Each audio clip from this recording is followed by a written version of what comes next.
Who was Chavi before the Lord existed? Before the hair, the nails, the whole "don't talk to me unless you're ready to bleed" aura. What the hell happened to a kid from Palma de Mallorca that made him turn into a walking boundary with a voice like a verdict? And why does his story matter as much as mine, when people love to pretend the woman is always the main character? What if I told you, without what sharpened him, there is no Lena Macabre, no venomous sin, no venomous sin declares war as a metaphor for personal rebellion, no anchor, no motor, no one standing in a bathroom doorway deciding in 1 second that the bullying stops now. No guest today, no gimmicks, no "let's interview a random corpse." The Lord is the guest, and this episode is basically what forged him into a blade. We spent 3 episodes talking about me, my past, my trauma, and our story. Now, we'll dive into Chavi's. I love how you say "no gimmicks," like you didn't just market my childhood trauma like it's a limited edition vinyl. But yeah, fine, I'm the guest. The Lord has arrived. Everybody kneel. No, wait, don't. You'll make it weird. And before the comments start, no, this isn't the poor little Chavi episode. If you want tears, go watch a reaction channel. This is about pressure, repetition, people trying to define you until you either disappear or you become something they can't hold. And let's be clear, Lena, you're doing that thing where you pretend you're the narrator, but you're also the crime scene. So behave, or at least be entertaining while you don't. See that? That's the Lord. 1 compliment away from a stabbing. And I deserve it, I know.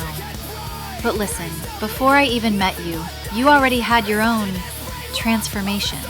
Like my Lady Macabre era, but yours was a decade earlier and without the latex budget. And I want people to hear that, because it's so easy to romanticize me. Oh, she rose from the ashes. But you were already ash as a kid. Spain to Sweden at 4. Different language, different culture, different everything. Bullied for being Spanish, bullied for being fat, bullied for existing too loudly in a country that worships lagom like it's a religion. So, who were you then? What did they do to you before you became the guy who can murder someone with a sentence? They didn't do it to me. That's the first lie people swallow. Like I'm passive clay. Nah, they tried, they failed, but they left dents. Spain to Sweden wasn't some cute immigrant story. It was like, you land in a place where the rules are invisible and everyone punishes you for not knowing them. And being different isn't a personality trait, it's a target on your back. You learn fast that conformity is just control with better PR. And when you're a kid, you don't have politics, you don't have theories, you just have your nervous system going, danger, danger, every day. So you adapt. First you try to fit in, then you try to fight. Then you realize fighting is a trap too, because the moment you swing back, you're the problem. That's when the blade starts forming. And that's the pivot point people don't understand. Because they love the fantasy that standing up for yourself is this heroic movie scene. But for you, it went to court, right? Like, you tried to physically fight back and the system was like, oh, now we care. And I need you to say that out loud because it explains everything about your mouth. The way you don't defend yourself by explaining, you defend yourself by twisting. Word Aikido. You agree, you mock yourself, and then you cut. So what happened when you realized fists don't work? When you realized the be a man advice is basically a suicide manual? Yeah, court. Imagine being a kid and learning the legal system before you learn how to flirt. Very sexy origin story. But it taught me something brutally simple. Violence is expensive. It costs you, not them. So I stopped paying with my body and started paying with my brain. Precision, timing, cold strategy. If someone calls you something, you don't argue the label. You make the label collapse under its own stupidity. That's where the humor comes from too. People think I'm just joking. No, I'm measuring distance. I'm checking exits. I'm deciding if you're a threat or just a comment corpse with lungs. And when I'm joking, it's because I'm relaxed. When I'm quiet, that's when you should worry. But don't romanticize it. It's survival. It's not a superpower. It's a scar that learned grammar. And then there was home. Because school was one battlefield, but home was supposed to be safe. And it wasn't. Military stepfather, scapegoating, getting blamed for your stepbrother's shit, like you're the designated trash can for the whole family. And I'm asking this carefully because I know you don't do pity, you do facts. But tell them what that does to a kid. When the authority figure isn't protection, it's the threat. When discipline is just violence with a uniform. It does one thing. It teaches you that authority is a costume. Sometimes it's a uniform. Sometimes it's a title. Sometimes it's a parent card. And some people use that costume to hit you and then call it for your own good. That kind of adult doesn't deserve respect. They deserve consequences. And yeah, scapegoating, it's a mindfuck. Because you start living in a world where logic doesn't matter. You can be innocent and still be punished. So you either become a liar to survive, or you become unbendable. I picked unbendable. And the moment he hit me in the face and my mother finally left him, good. That wasn't tragedy. That was the structure breaking. That was the first time reality admitted I wasn't crazy. And that's why I don't kneel to authority, especially not the kind that hides abuse behind discipline. And that connects to why you're so protective of kids. Critical age groups. You always say it like it's a damn policy document, but it's not cold. It's personal. You go nuclear when adults drag children into adult conflict. Like, you don't just dislike it, you get that execution tone. So I want you to spell out the rule you forged, because it's not just, I hate bullies. It's deeper. It's like you can smell when someone is using a child as a weapon. Because I've been the child in the crossfire. And I've watched adults do that thing where they pretend it's about the kid when it's actually about control, revenge, ego. That's not parenting. That's hostage negotiation with a smaller body. So my rule is simple. Children don't pay for adult failures. Ever. And if you're an adult and you're using a kid to win an argument, you're not stressed, you're weak. And yeah, I know I sound cold, but it's not coldness, it's containment. Because if I let myself feel what I feel about that, we're not doing a podcast, we're doing a public crucifixion. So I keep it precise, I keep it clean. That's the Lord part too. Boundaries as a weapon. Not cruelty by default, just no tolerance for that specific kind of evil. Okay, so now the part that people don't expect. The Lord before Lena. Because when I say I had a transformation, people picture hair, makeup, corsets, the whole Macabre brand. But you had your own version. Not a glow-up, not a costume, a survival-built persona, a decade before you met me. And I want them to understand, you didn't become the Lord because you wanted to be admired. You became it because you got sick of begging to be allowed to exist. So, what was that era? Who were you becoming before you ever saw me in that office? It was basically me learning to stop negotiating with gatekeepers. Like, I realized early, if you ask permission to be yourself, you'll spend your whole life on your knees. And no, not in the fun way. So I stopped. I became the guy who doesn't need to be liked. Not because I'm edgy, because I learned liking is conditional for most people. They like you if you're useful, quiet, flattering, predictable. The moment you're complicated, they call you difficult. So I embraced difficult. I embraced being the one who says the thing everyone thinks but won't say. And I also learned not to become cruel. That's important. Because pain can turn you into a monster if you let it. The Lord isn't a monster. He's a consequence. He's a guy who turned pain into language and irony into armor. That's it. Not mystical. Just engineered. And then, the bathroom scene. The origin that people quote like it's a movie line. But I was there. I remember the humiliation, the lipstick on my suit, the corner, the spit. the laughter. And then your silhouette, that voice, that dominance that didn't hesitate for even one breath.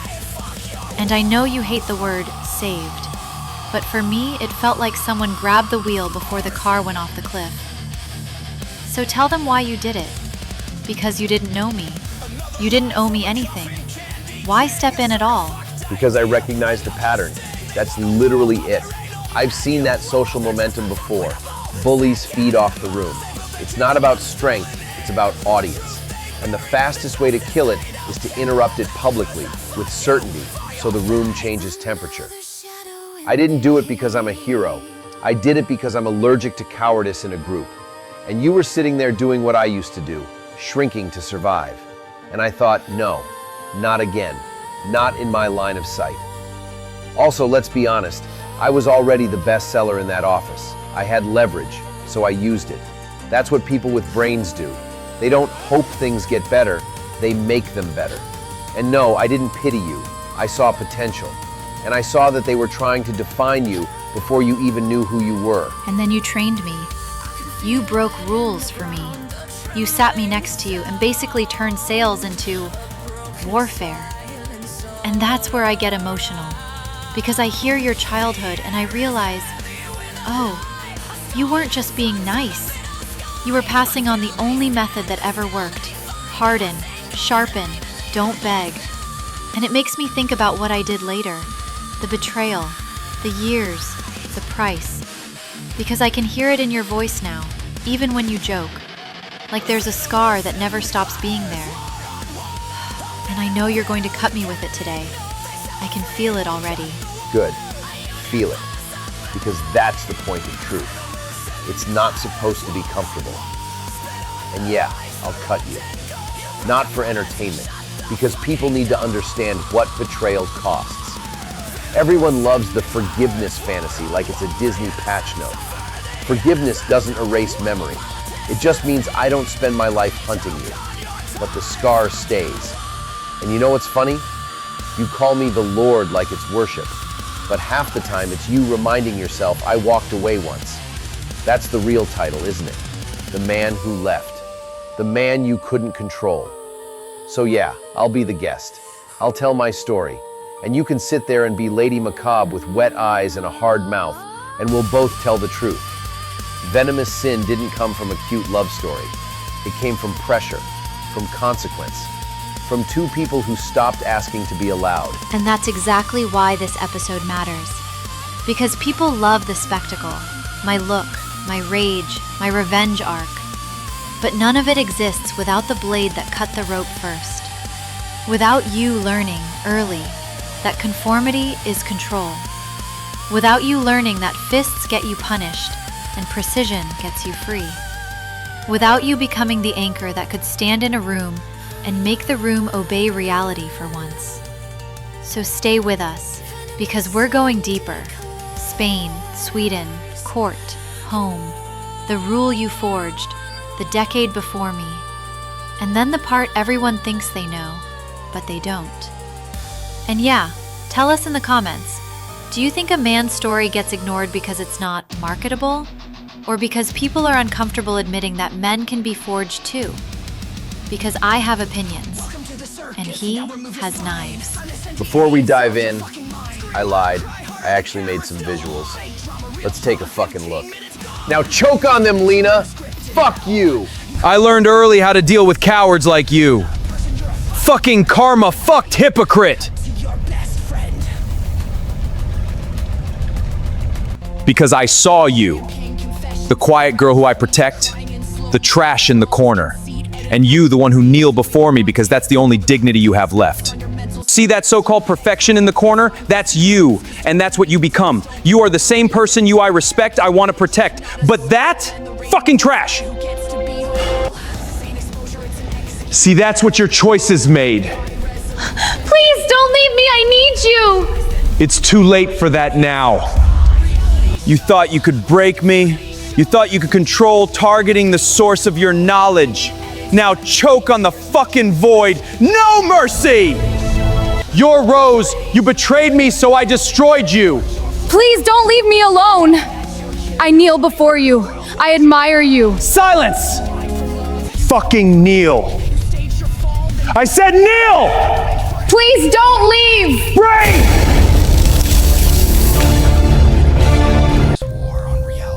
You can't leave me. Why? Why perfection? It's over. Did you really think a perfectly looking fuckfluencer could give you control? I own you. Kneel. Submit. I was wrong. Please have mercy. Please, we beg you. Your choices, your consequences. Fucking leave. No, please don't push us away. We need you. I said kneel. Now choke on the consequence. No, please. My lord, You will obey. what have you done? She defied me. I devote myself to you, my lord. Get out, now! No, please, don't do this! Fuck you. That really hurts. But okay. It sends a message. See, this is exactly why I call him the Lord. He doesn't fucking bend. So this is the moment where we stop pretending that growth is some beautiful, linear journey, and we look at the jagged edges instead. Today isn't about that soft empowerment speak you hear on those generic lifestyle podcasts, where everyone is manifesting their best life. This is about the moment Chavi stopped being a polished stone and became a blade. And I have to be honest with the sinners listening. I'm part of the forge that sharpened him. I'm not here to be forgiven on air or to play the victim because my past was messy. I'm here to take the hits and stay in the room because that's what real accountability looks like. We are setting the rules for this segment right now. There is no diplomacy, no therapy language, and we aren't doing that both sides have a point bullshit. We are setting the rules for this segment right now. There is no diplomacy, no therapy language, and we aren't doing that both sides have a point bullshit. If you came here for comfort or a warm hug, you picked the wrong fucking church. I'm leaving the mic to the Lord now, and I'm not going to interrupt. Declare it, Chavi. Declare the war you've been carrying. The blade forms when you finally learn that being nice doesn't stop people from trying to own you. It just gives them a softer handle to grab while they twist you. We're starting the weekly war declaration with the one that started it all for me, bullies.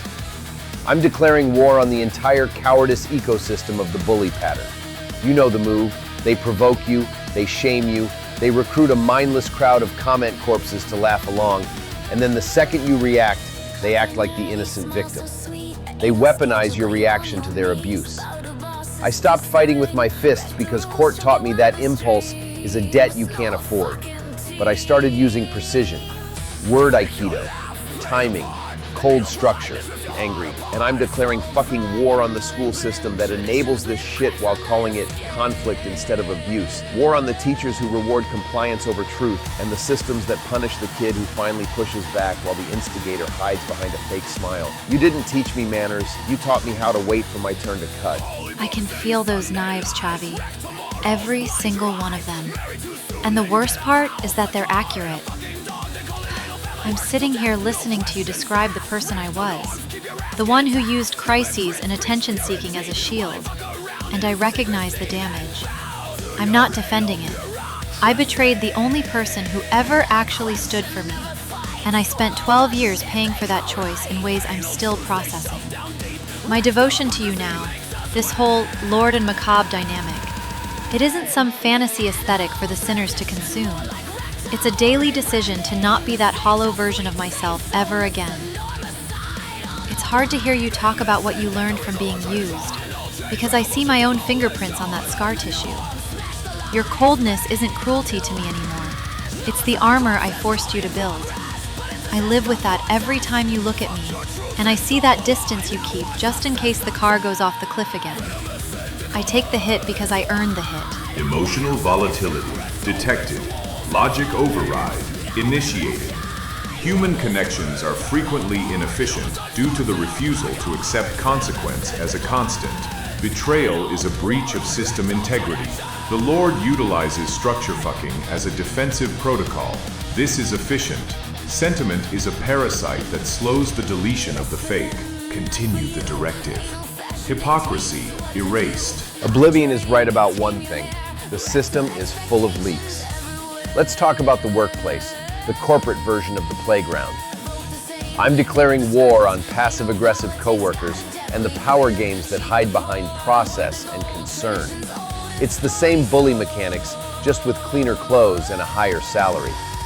War on the weaponized fragility of the person who provokes you in a meeting, undermines your work, and then runs to HR crying about your tone the second you call them out on their incompetence. You call it a policy. I call it policy poisoning. My strategy is structure fucking. I don't need to shout anymore. I just use your own manuals and documentation to bury you. I use precision and timing to make your manipulation impossible to deny. The blade isn't loud, you see. It's consistent. War on every corrupted ego officer and every control terrorist overlord who thinks they can manage human beings like they're entries in a spreadsheet. You're not leading. You're just a dildo prophet preaching empowerment while you suck the system's cock. And now for the ones that really make the blood boil. I'm declaring war on toxic stepdads, weaponized parenting, and every adult who thinks it's okay to talk shit about the other parent in front of their son. It is the ugliest, most pathetic kind of cowardice to outsource your rage into a child's nervous system. A kid isn't your messenger, they aren't your judge, and they sure as fuck aren't your therapist. War on the parents who use their children as propaganda tools to win a divorce that ended years ago. I'm fiercely protective of kids in those critical age groups because I know exactly what it feels like to be the scapegoat for an adult's failure to regulate their own fucking emotions. Your job as a parent is to create safety, not to recruit a tiny soldier for your personal vendetta. If you can't keep your mouth shut about your ex in front of your kid, you aren't being real. You're being a predator. Children don't pay for adult failures, not on my watch. Finally, I'm declaring war on political correctness as a social muzzle. Politeness in this world is usually just fear with better grammar. I'm declaring war on the people who demand tone because they can't defeat the actual point being made. It's control disguised as manners, and I'm done negotiating with it. I'm stacking every single one of you up. The bullies, the manipulators, the enablers, the backstabbers, and the systems that punish truth tellers while rewarding the selfie sluts and the hashtag haloed fakes. You've tried to own the narrative for too long, but the blade doesn't care about your feelings or your PR. It only cares about the cut. All of you, every single one who thrives on the silence of the good. Venomous sin declares, fucking war. Bullies are the primary reason the world smells like a dumpster fire. We're taught to think they're these strong figures, these alphas. But let's look at the anatomy of the beast. A bully is nothing but an emotional scavenger. They don't hunt. They pick at wounds that are already open. They feed on the easier targets because they lack the spine to face anyone who actually looks them in the eye. Whether it's a prick on a playground, a manipulative manager, or a faceless fuck behind a keyboard, the DNA is identical. It's cowardice wearing different outfits. They need a crowd to feel tall. Without an audience to perform for, they're just hollow shells. A bully without a crowd is just a trembling little parasite looking for a louder spine to hide behind. It's pathetic, really. They build these little empires out of other people's discomfort and call it social standing. It's funny how the loudest people always panic the second someone stops kneeling. They're so used to people shrinking to fit their ego that when you actually stand your ground, they don't know how to process it. They start stuttering about respect or boundaries the moment you bite back. It's the ultimate anal ego move, thinking you're the lead actor in everyone else's nightmare. I grew up as a target. Born in Spain, moved to Sweden at 4, I was the fat Spanish kid with the wrong clothes and the wrong accent. I tried the fists. I tried the violence. All it got me was a court date and a system that decided I was the problem because I was the one who finally ended it. That's when I realized violence is a poor man's strategy. It's too expensive. So I sharpened the mind instead. I learned to become cold, precise, and utterly unbendable. I stopped reacting and started executing. You taught me pain by accident. I turned it into artillery on purpose. Hearing you talk about that kid in Palma, it hits me in a place I can't even describe. Because nobody protected you. You had to become a blade because you were surrounded by people who wanted to grind you down to nothing. It makes my chest tight, Chavi, knowing that your coldness was the only thing that kept you alive. They mocked the boy for surviving wrong. Now they cry because the survivor bites back. And they deserve every single puncture wound. Then you get to the adult world, where the bullying just gets a LinkedIn profile. I'm talking about the workplace gatekeepers, the ones who hide their cruelty behind professionalism and concern. Passive aggression, social exclusion, the anal manual of HR politics. It's just sanitized bullying for adults who still peaked emotionally in middle school. They use spreadsheets and teamwork as a muzzle for anyone with actual talent. Corporate bullies wear smiles because punching people became illegal and PowerPoint became a weapon. God, those corporate clit snakes are the worst. They smile at you while they're poisoning the well, then act shocked when the water turns black. They use words like collaboration to mask the fact that they're just trying to suck the life out of everyone more competent than them. Some people say teamwork, the same way a clit snake says, trust me. It's a predator's lullaby. And then there's the betrayal that actually matters, the one from the inside. Enemies are easy, you see them coming, but someone you love, they have the map to all your weak spots. They don't just stab, they know exactly where to twist. Your betrayal years ago, Lena, it was the ultimate forge. It taught me that even the person you die for can be the one who leaves you for dead. Enemies stab clean. Lovers twist the knife until the wound learns their name. I know I'm the one who twisted it. Listening to you talk about abandonment and manipulation, it destroys me because I can see my own reflection in that damage. I became the nightmare that hurt the only person who stood between me and the wolves. I took the man who saved me, and I used his trust as a playground. There's no anal excuse for it. Every time you mention that decade of loss, I feel the weight of what I broke. I'm the reason that blade has a serrated edge. Let's look at the digital gangbang we call the internet. Cancel culture is just a mob of cowards addicted to moral superiority. They don't want justice, they want the cancel-gasm of watching someone collapse. They preach kindness in their bios while publicly fisting a stranger's reputation for social validation. It's a virtual gangbang of cowards trying to cumb morality. They're hashtag lobotomized fakes who wouldn't stand up for anything if the Wi-Fi went down. Precisely. They're like vultures with smartphones. They wait for a slip-up, a word out of place, and then they swarm to feel important for 5 minutes. Cancelgasm addicts don't want justice. They want front row seats to somebody else's collapse. They're so hollow they have to fill themselves up with other people's ruin. It's disgusting. Venomous sin exists because silence eventually mutates into rage. When you push people too far for too long, they stop trying to fit into your logom little boxes. You called me difficult because obedient victims are easier to digest. Well, I'm the meal that's going to make you choke. We don't conform, we don't negotiate, and we sure as hell don't ask for permission to exist. I finally get it. I spent so long trying to be Celeste, trying to be the girl everyone liked, that I almost disappeared. But you showed me that the darkness is where the truth lives. The quiet girl died the second she realized politeness was just fear wearing lipstick. Now, I'd rather be hated for being real than loved for being a filter cunt. We're declaring war on every form of bullying, from the playground to the boardroom to the bedroom. The worst mistake you ever made was thinking those scars would make us weak. They didn't. They became the blueprint for our retaliation. Every scar you gave me became teeth. You thought you could break us, but you just taught us how to fight. Bullies always mistake patience for surrender, right before reality tears their throat open. Bullies just got crucified. Bullies! We're going back to the very beginning today, sinners. back before the Warcast was a thing, before the music, and long before I ever stepped foot into that office. We're talking about the blueprints of a man.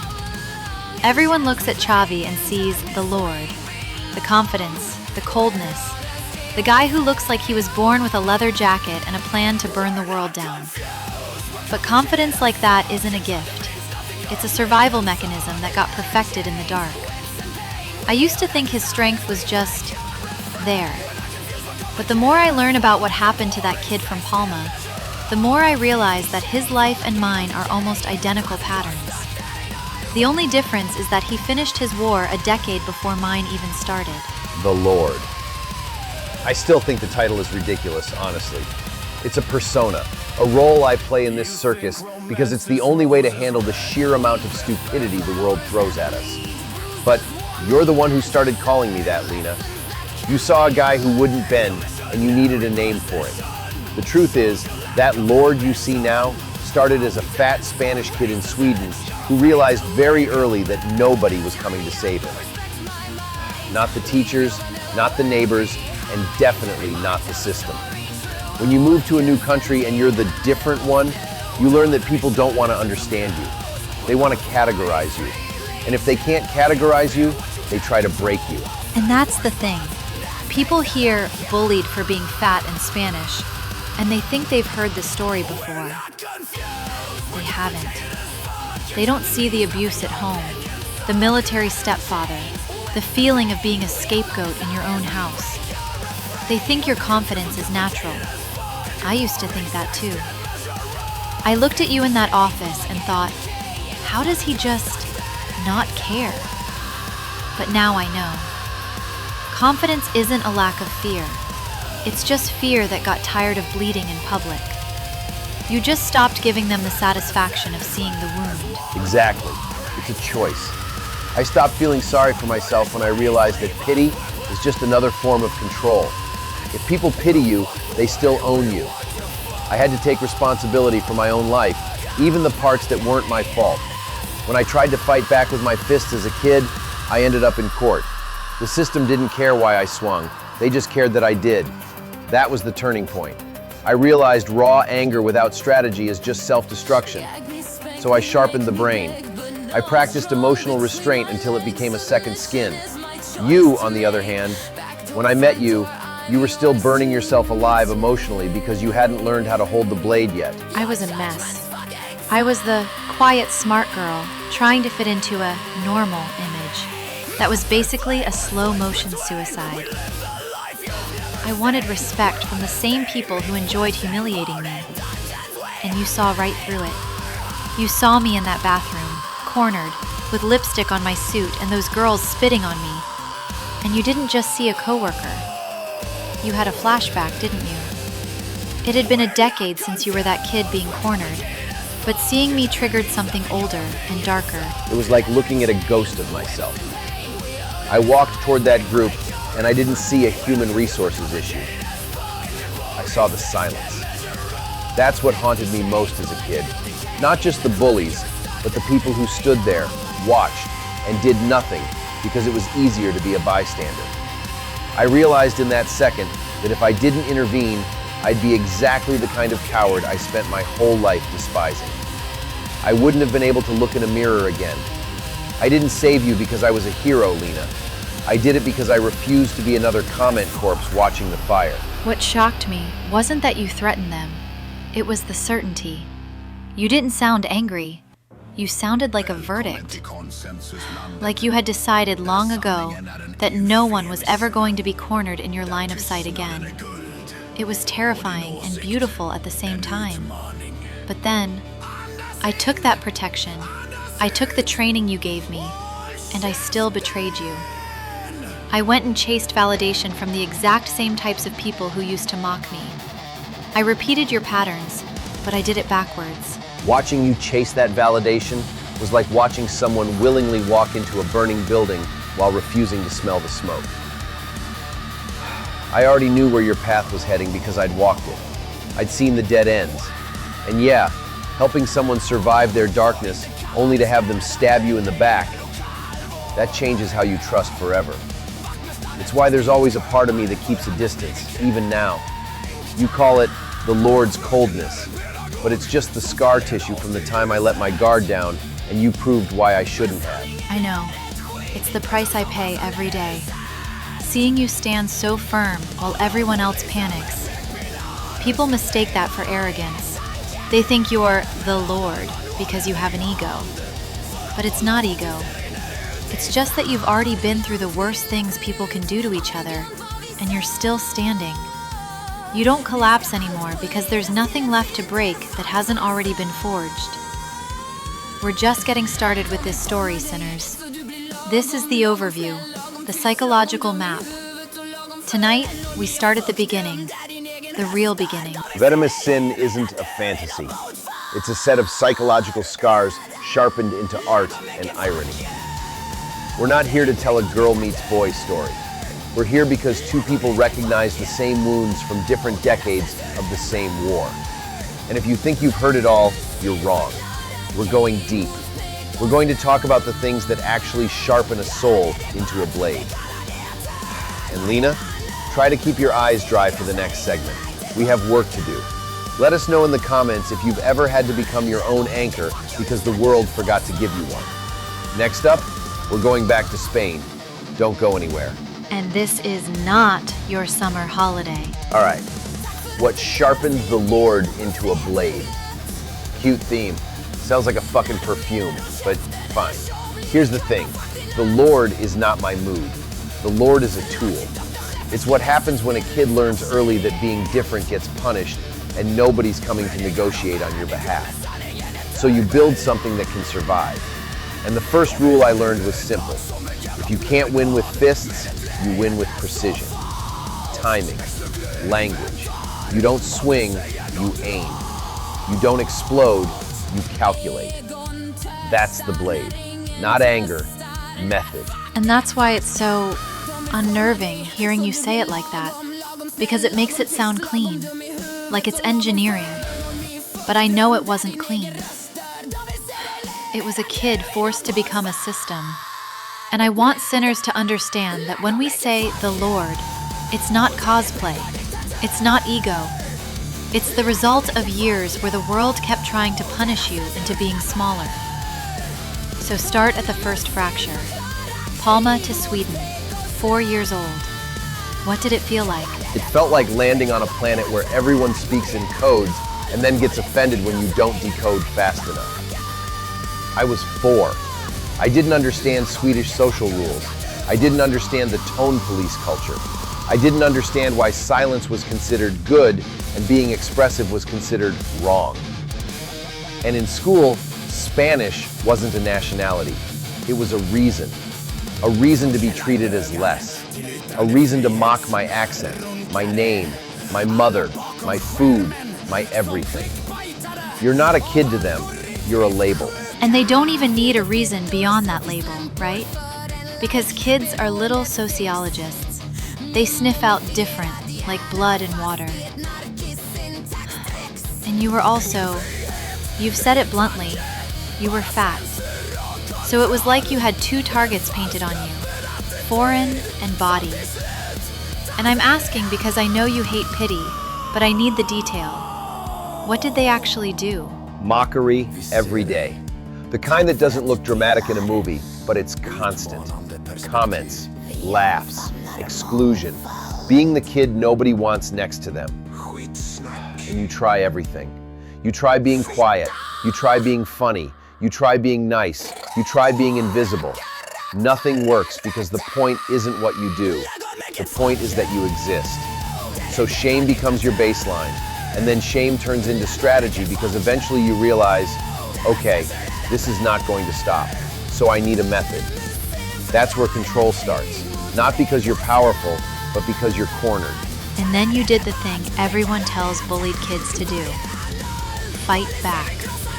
Like it's some heroic button you press. But for you, it didn't become heroic. It became optics, adults, documentation. You reacted and suddenly you were the problem. Tell them about that pivot, because that's where your whole word Aikido thing is born. Yeah, I tried fists. I tried to physically fight back. And what happens? Court. Not, oh, poor kid, what led to this? No, just, you reacted, so you're the problem. That's the brutal lesson. The bully provokes, you explode, and the system punishes the explosion because it's visible. So I learned restraint the hard way. I learned that rage without strategy is just you paying for their entertainment. So I stopped paying, and I started doing something else. Agree, flip, twist. Let them hang themselves on their own words. I didn't call it word aikido back then. I just called it survival with a brain. God, that's so familiar it makes me sick. Because it's the same mechanism in adult life too. Someone pushes and pushes, and the moment you finally snap, everyone goes, wow, you're aggressive. Like the abuse before the snap didn't exist. And then you went home.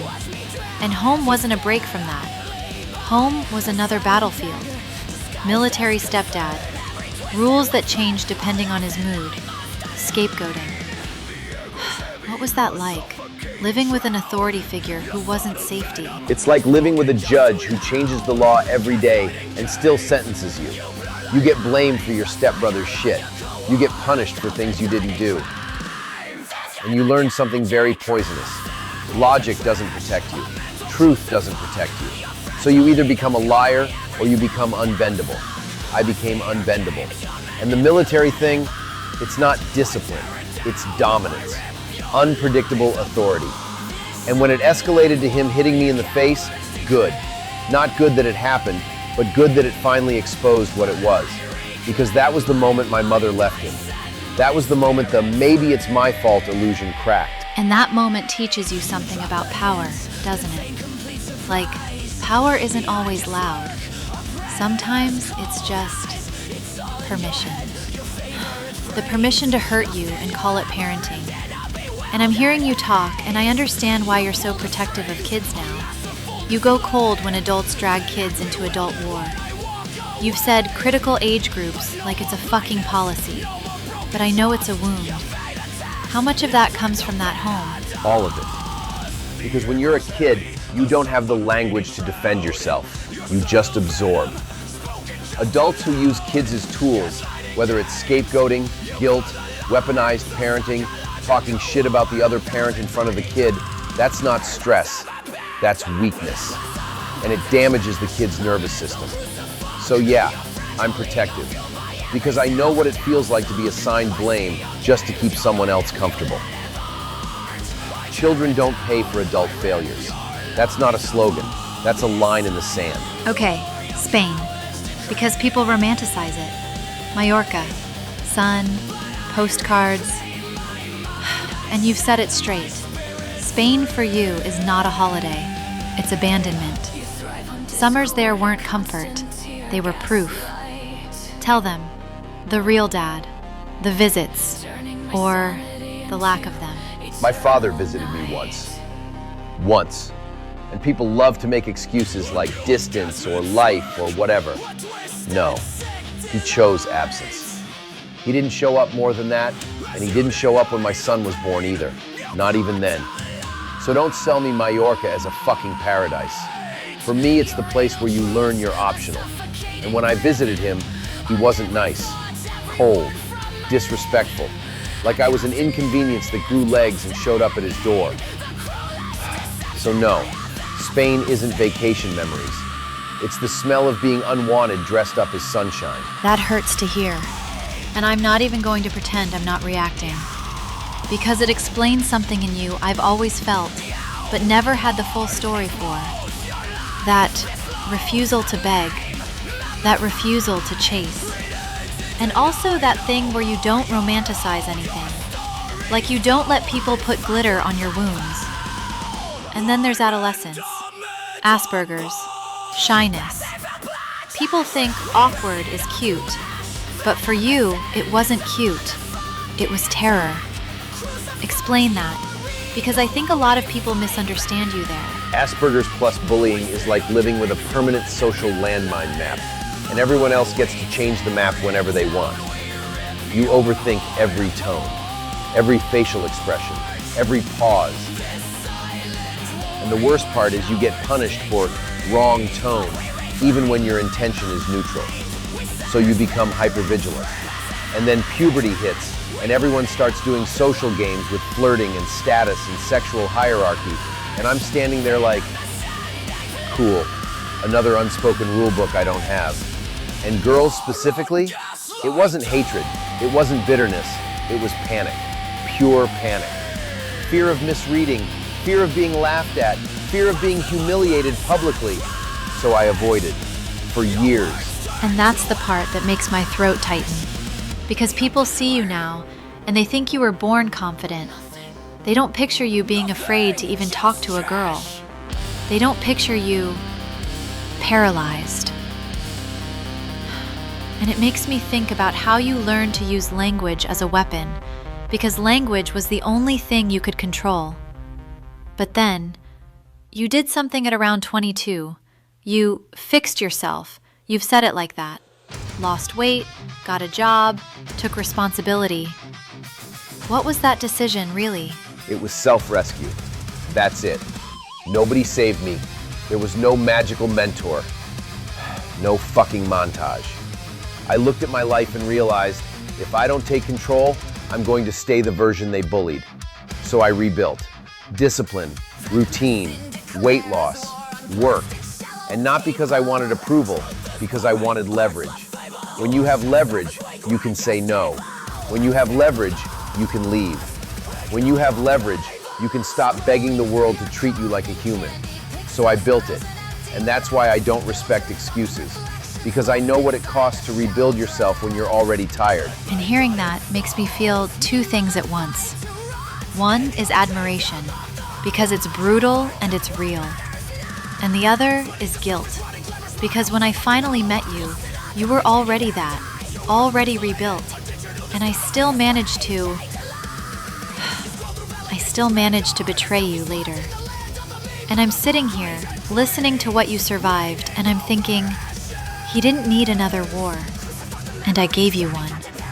So when you throw knives at me during this episode, I'm not going to pretend I don't deserve it. I feel it deeper when I hear what the kid version of you went through. Good. Feel it deeper. Because here's the knife, since you asked for the theme. I survived Sweden. I survived school. I survived a stepdad who used me as a scapegoat. I survived a father who treated me like an optional subscription. And then you show up in my life, and I stand in a bathroom doorway, and I stop your bullying in real time. And later you repay that by chasing validation like it's oxygen. That's not oops, that's a choice. And sympathy for my past doesn't rewrite your choices. Love doesn't delete consequences. It just means I'm still here despite the scar. I know.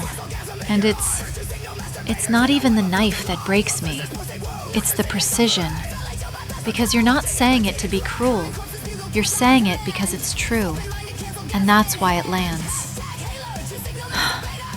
I can love you and still have to live with being the person who proved to you that even love can be dangerous.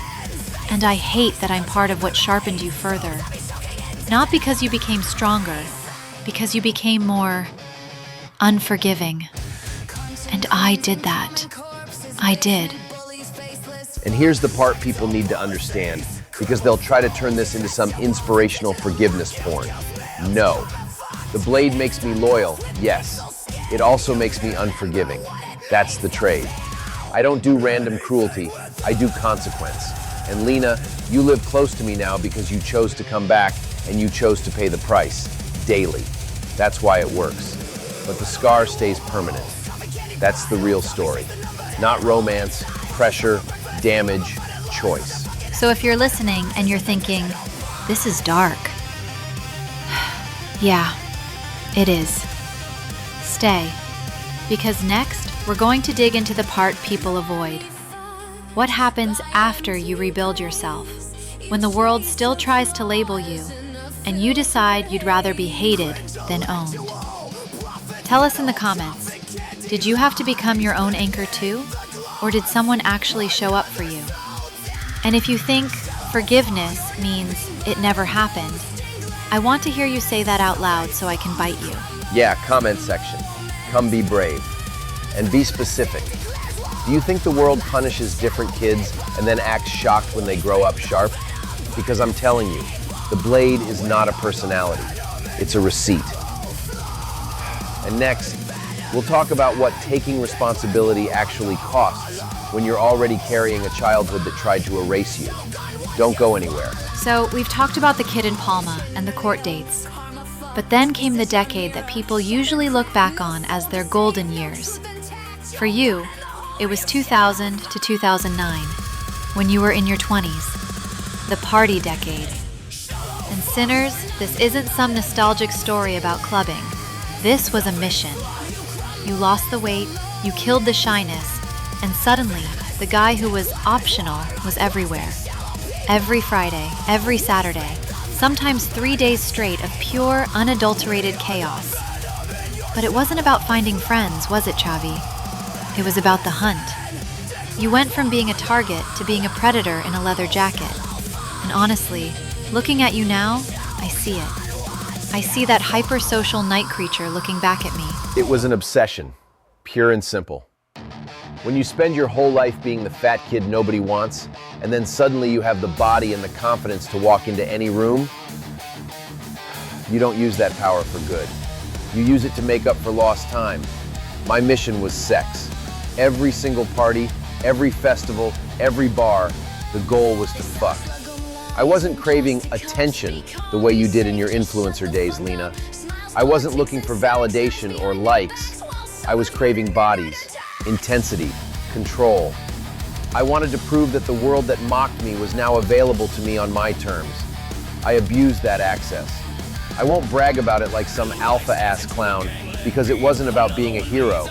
It was about filling a void with heat. Wait, stop. Craving bodies, not validation? Shavi, do you even see your fucking mirror right now? You're describing exactly what my stripper years, my Lady Macabre years, were about. I used sex as a weapon and a bandage at the same time, because I'd been bullied too. I thought I was being empowered, but I was just repeating your pattern a decade later. It hits me like a relapse hearing you say that. You're telling me your party years were just a trauma response? That every girl you took home was just a way to spit on the kids who bullied you in Khuvda? It makes our whole history feel like a predictable loop. It was a loop. Sometimes it was one partner, sometimes two. Sometimes different partners in the same weekend. I fucked anything with a pussy. And I'm not standing here pretending it was some high-level spiritual journey. It was compulsive. It was loud.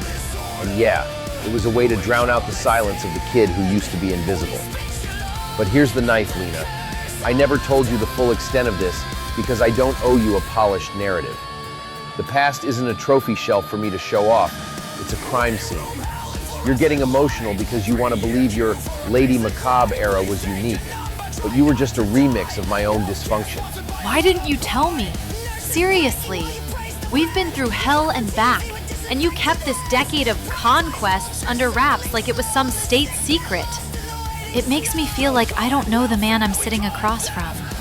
You talk about honesty and no filters, but you left out the part where you were a manipulative prick who cheated and broke hearts just because you could. Is that what the Lord is? Just a guy who learned how to be cold enough that he doesn't feel the damage he leaves behind? I'm sitting here crying over your background, and you're basically admitting you were the villain in someone else's story for 10 years. I was. I cheated. I manipulated. I broke hearts and I didn't give a single fuck at the time. Why? Because I learned that feelings were liabilities. If you feel, you can be hurt. If you stay cold, precise, and hard, you're unfuckwithable. I applied the same strategy I learned in court to intimacy. If a relationship started to feel real, I'd turn it into a relationship and sabotage it. Beer, concerts, festivals, constant motion, it was anesthesia. I was a dildo prophet of my own destruction. And you want to know why I stayed with you so long back then, even when it was toxic? Because I recognized the pattern. I saw you shrinking. I saw you fucking around for attention, and I realized you were just the female version of me. So that's it? I was just a mirror of your own bad decisions? You stayed with me out of some sick sense of pattern recognition? That feels like a punch to the gut, Chavi. It sounds like you didn't love me. You just recognized a fellow content parasite in the making. It's like you were watching a disaster movie you'd already starred in. It makes every I love you from that time feel like a lie. You were judging me for doing the exact same things you did, while I was looking up to you like you were some kind of anchor. You're still collecting debt for my betrayal, but you were betraying everyone around you for a whole decade before I even knew your name. Call it karma. I do. I look at you and I see a living mirror that's been karma fucking me for my own decisions ever since we reunited. Every time you push a boundary, every time you act out, it's a cosmic invoice for the girls whose hearts I stepped on between 2000 and 2009. But don't confuse seeing you with not loving you. I stayed because I knew what you were doing before you even knew it. I knew the Lady Macabre mask was just armor because I'd spent 10 years wearing a version of it myself. The blade isn't born from being mean, Lena. It's forged from pattern recognition. I refused to romanticize your damage because I'd already stopped romanticizing my own. It's a cosmic invoice. Only you could turn our relationship into a debt collection agency. But it makes sense. The Lord persona is just the final form of that decade of chaos, isn't it? You realized you couldn't just party the pain away, so you turned it into a philosophy. You stopped using your fists because that friend who taught you to fight got you into court. And you realized that structure and logic are the only ways to win without getting punished by the system. You became precise because being messy cost you too much. But I'm still the one sitting here bleeding from the verbal knives you're throwing. Do you even care that this hurts? Precision is never comfortable, Lena. If you want a hug, go find a filter cunt on Instagram who'll tell you everything is anal perfect. I'm here to tell you why I am the way I am. My friend who could fight, the one who stood up for me, he taught me that violence has a limit. When I hit that limit and ended up in a courtroom, the blade had to change.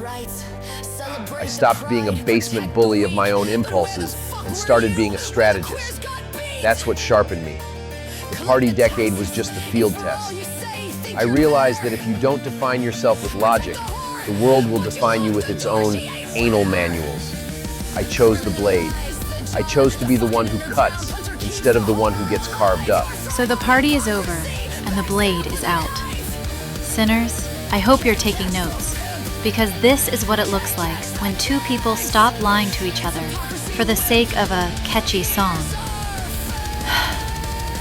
Chavi was forged in a decade of beer and bodies, and I was the one who had to walk into the aftermath. It's heavy. It's dark. And it's exactly why Venomous Sin doesn't look like a Hallmark card. Let us know in the comments. Do you see your own mirrors in the people you love? Or are you still pretending your past is a secret garden? Because the Lord just turned the lights on, and the view is brutal.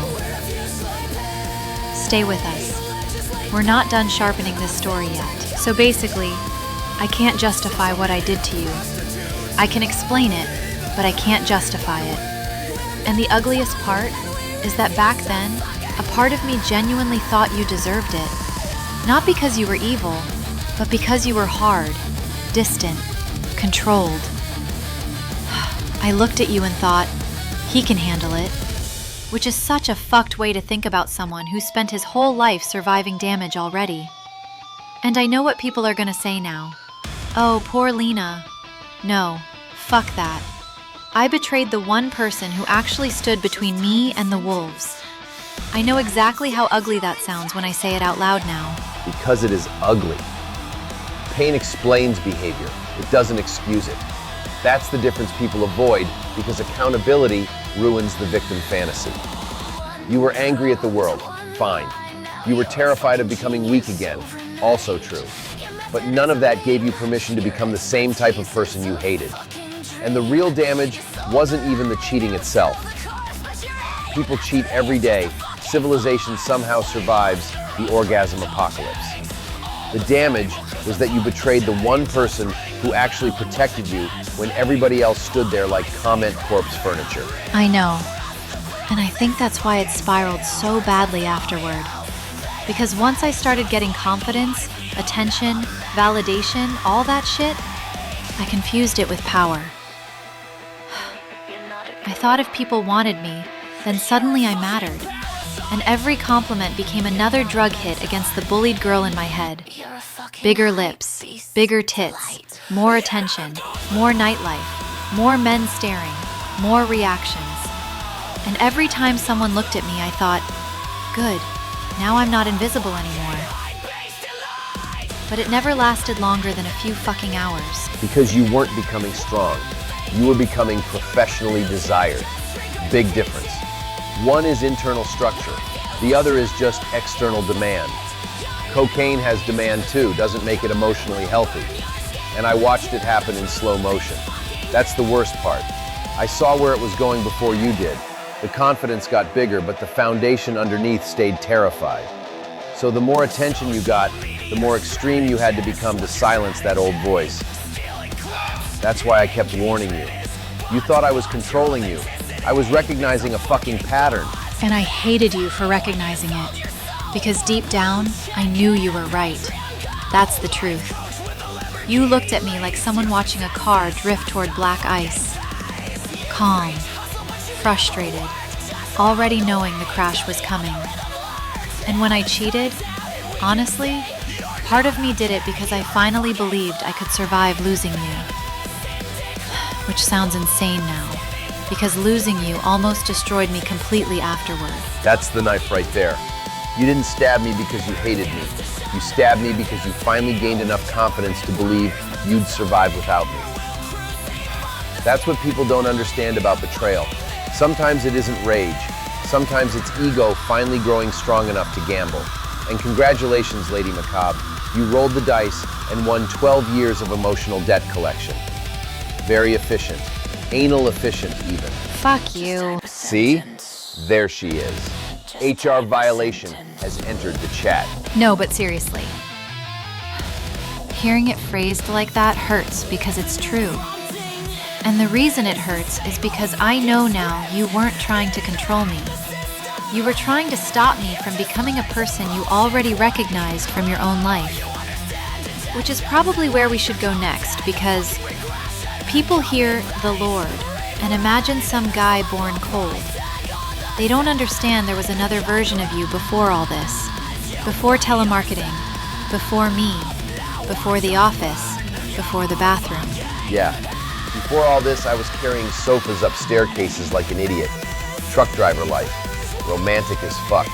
Diesel fumes, bad coffee, and destroying your spine for people who think careful with the table is more important than your vertebrae. And the funny part is the thing that wrecked my back wasn't some dramatic movie moment. It was carrying a heavy sofa with a 73-year-old customer who physically could not help me properly. I remember standing there afterward feeling something in my back go, yeah, no, fuck this entire skeleton. And that injury changed everything.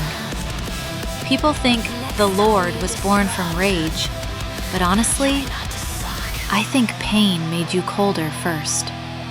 Physical pain. Suddenly, brute force wasn't reliable anymore. Suddenly, the body failed. Exactly. Pain teaches efficiency. When your body stops cooperating, your brain either sharpens or you drown. Before that, I could always outwork things physically, carry more, push harder, endure longer. Then the back injury comes in like, surprise bitch, we're switching classes. So I ended up in work training for tech support instead. Suddenly I'm sitting inside offices dealing with systems, politics, fake smiles, passive aggression, and all the anal manual bullshit corporate culture runs on. And that's honestly where the Lord starts becoming calculated instead of explosive. You can hear it in the way you talk about people from that era. Less fists, more dismantling. Because office environments are warfare for cowards. Nobody punches you. They undermine you with tone, meetings, social positioning, fake professionalism. It's the same bully pattern from school, except everybody has coffee mugs and spreadsheets now. So my brain adapted. Again, strategy became survival. And around that time, I was already in another relationship that was collapsing anyway, because she cheated on me too. That part fucks me up emotionally because Before I even entered your life, betrayal already lived inside you. Like I wasn't the beginning of that scar, I just deepened it. You deepened it dramatically, yes. Director's cut edition. But no, you weren't the first. That relationship during the tech support years already taught me that intimacy and betrayal tend to share an apartment. So when you later showed up in that office, I wasn't sitting there fantasizing about dating you. Honestly, I thought you were too soft to survive being close to me at all. I already saw myself as damaged goods at that point. That actually hurts to hear. Because when I looked at you back then, I saw confidence, safety. You looked like the strongest person in the room. Meanwhile, in your own head, you're thinking, this girl shouldn't get close to me. Because I knew what was inside me. Trauma doesn't disappear because you learn eyeliner and sarcasm. I was carrying years of rage, distrust, hypervigilance, violence, humiliation, abandonment issues, the whole cursed collector's edition. So when I defended you, it wasn't some romantic movie moment. I genuinely was just trying to stop the office from turning into a discount gladiator arena for insecure idiots. And then the bathroom happened. God. Even now, I can still see it perfectly. Lipstick all over my suit. Girls laughing, people throwing shit. Me sitting on the floor, trying not to cry in front of them. And then your silhouette appears in the doorway, and the entire room changes temperature instantly. Because the second I stepped into that bathroom, I stopped seeing Lena. I saw myself. Locker rooms, school corridors, boys dancing around me pretending to be fat too. Mocking, shoving, escalating the second I said stop. Bullies always escalate when they smell shame. And I remember standing there realizing, oh, I know exactly what this room is. It wasn't even conscious. My whole nervous system recognized the pattern immediately. Is that why your voice scared them so much? Because, honestly, you barely raised it. But everyone froze. Because dangerous people are usually calm. Loudness is often insecurity. Real violence doesn't need volume. And at that moment, I meant every word I said. Touch her again, and it's all legal defense if I act. That wasn't performance. That was me giving them one final chance to stop before the situation became very ugly. Okay, I need to ask this directly, because after all these years, I still wonder sometimes. Do you actually know how to fight? I mean, I do Taekwondo. I know discipline, sparring, technique. But sometimes the way you speak about conflict sounds like there's something way darker underneath it. In a proper ring, you toss me around. Easily.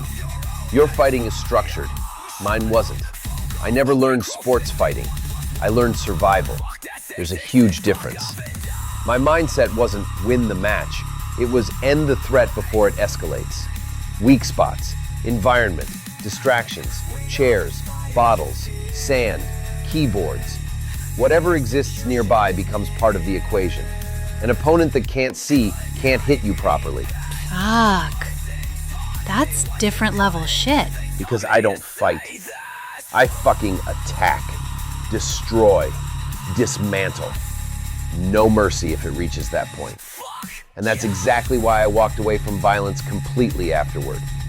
People romanticize violence because they've never experienced actual desperation. Real violence is ugly, chaotic, fast, permanent. That's why after the court thing as a teenager, I changed completely. I realized rage solves nothing long-term. That was the pivot. The blade moment. Exactly. The day I physically fought back and still became the problem taught me everything. So I stopped trying to overpower people physically and started dismantling them psychologically instead. Humor, sarcasm, precision, timing, word aikido. If somebody attacks me verbally, I don't defend myself directly anymore. I twist their words until they collapse under their own stupidity. Your humor still sounds like combat, though. Because it is. Sarcasm is cheaper than assault charges and leaves fewer stains on the floor. Plus, HR gets anal upset when you throw staplers through windows, apparently. Society is so sensitive nowadays. You joke, but honestly, hearing your childhood makes your reactions make more sense now. The reason you explode when people gang up on someone. The reason mob behavior instantly changes your whole energy. It's not the Lord acting tough. It's the kid version of you reliving the same feeling. Yeah, because adults protected aggressors my whole childhood. Teachers, family members, authority figures. Everybody wanted peace, but nobody wanted truth. So now whenever I see somebody cornered by a group, my nervous system immediately goes, there it is again. And I can't tolerate it. I genuinely can't. Helping others in those moments is basically me punching my own past in the face. That sentence alone almost made me cry, asshole. Good. Crying means the tear ducts still work. Important biological update. Fuck off. No, but seriously. The first years we had together after that bathroom scene were actually good. That's what people don't understand. Before everything became poison, we were healthy for a while. You trained me in sales, taught me confidence, goal setting, how to stop apologizing for existing. Because you had potential. And unlike the idiots bullying you, I actually saw it immediately. You were intelligent, sharp, observant, just terrified of your own presence. So I pushed you. Not gently either. I treated you like someone capable of becoming dangerous, not fragile prey needing protection. And that changed my whole life. You didn't save me. You weaponized me. In a good way. You taught me how to stop kneeling. Those years were genuinely good, too. Before Lady Macabre became whatever the fuck this latex-covered war crime sitting in front of me is now. You like the war crime. I tolerate the war crime. Important difference. Liar. Anyway, back then, you were still mostly yourself. The tragedy wasn't your transformation. The tragedy was when you started measuring your worth through external reactions instead of internal structure. That's when the spiral began. Because I became addicted to being seen. Every compliment silenced the bullied girl temporarily. Every stare, every guy wanting me, every woman envying me. It was like finally getting revenge on invisibility itself. Yeah, but revenge and healing aren't the same thing. You mistook empowerment for self-destruction. You thought becoming desired meant becoming powerful. But honestly, half the time, you just looked like trauma in high heels trying to negotiate with validation. That's such a cruel sentence. Cruel and accurate. The Venomous Sin Special comes with free emotional damage and complimentary black eyeliner. And still, despite everything, despite all the knives and scars and damage, I think that's why I call you the Lord. Not because of dominance fantasy bullshit. It's because you were the first person who ever dragged me out of helplessness and forced me to stand up. And I never wanted followers. That's the funny part. I didn't want worship. I just refused to kneel. Then other people saw it and realized they could stop kneeling too. That's all the Lord really is. Not royalty, not superiority. Just a guy who got punished for softness until strategy became instinct. And beneath all the sarcasm, there's still that little Spanish kid who learned way too early. Nobody was coming to save him. Yeah, probably. But he survived. That's the important part. And now he has black nails, trust issues, and a goth girlfriend with enough emotional baggage to collapse Scandinavian air traffic control. Character development. Anal character development. There it is. Knew you'd squeeze anal into the emotional climax somehow. Truly the Shakespeare of psychological damage. Tell us in the comments, though. Seriously. Do you think pain hardens people into something stronger? Or does it just teach them how to hide the damage better? Because honestly, I think Chavi became both. And next episode, we're digging even deeper into the years after all this. The parties, the masks, the chaos. The things he usually jokes away before anyone notices they hurt. All right, years apart. This is where people love to do that romantic, we found our way back bullshit. No, this started with torment, not jealousy, torment. Because I watched you, Lena, walk into the exact kind of self-destruction I'd already crawled out of, and you called it freedom. And I'm sitting there like, I know that cliff. I've tasted that fall. And the worst part wasn't that men looked at you. The worst part was watching someone intelligent, sharp, angry for a reason, trade all of that for validation from emotional scavengers who would have spat on you the second you stopped entertaining them. I know, and I hate that I know.